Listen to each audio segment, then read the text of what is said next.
It is For Your Money Wednesday. April is National Youth Financial Literacy Month. Andy Mattingly from Forum Credit Union is here to discuss how you can teach your children the financial skills they need to know now. Thanks for joining us. So can kids of any age start learning these financial habits? Yeah, really as early as 4 or 5, Wow. they can start learning some of the basic financial things. And a lot of times kids are paying attention to what their parents are doing financially, so you probably should make sure you have a plan for what you're teaching them. What is the most important concept you want to teach? The most important concept is the difference between needs and wants, and making sure that they understand that you have to prioritize when you're spending on needs instead of wants, and that kind of sets them up to make good financial decisions the rest of their life. What are some ways parents can teach those habits? Well, let's kind of start with this simple concept of there's 3 things that you can do with your money. You can spend it, you can share it, and you can save it. And if you kind of start helping them understand that's the only 3 things you can do with money, and any money they get doing those 3 things with it, you've got a good base to build upon. And kind of along that line, how can parents then model those appropriate behaviors? One of the great things to do is to take them grocery shopping. But start with before you even go grocery shopping. Show them how you fill out the list.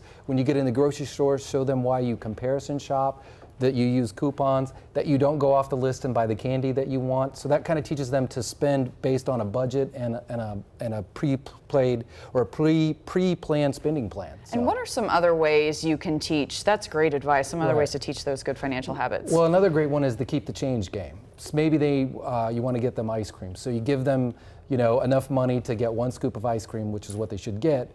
Enough to get 3 scoops, but they should only get 1, and you'll find out whether you have a spender or a saver, because the saver buys the 1 scoop and keeps the rest of the money.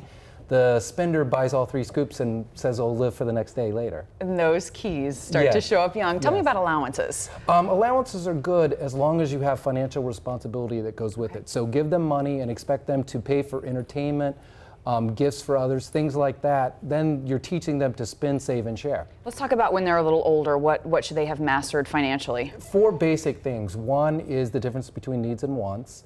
The second thing is how to budget. Having good saving habits would be the third thing. And the fourth thing is having good spending behaviors. All right, start them young. Yes, Andy Mattingly, exactly. thanks so much for joining us today. Go out and enjoy the weather. Thank you.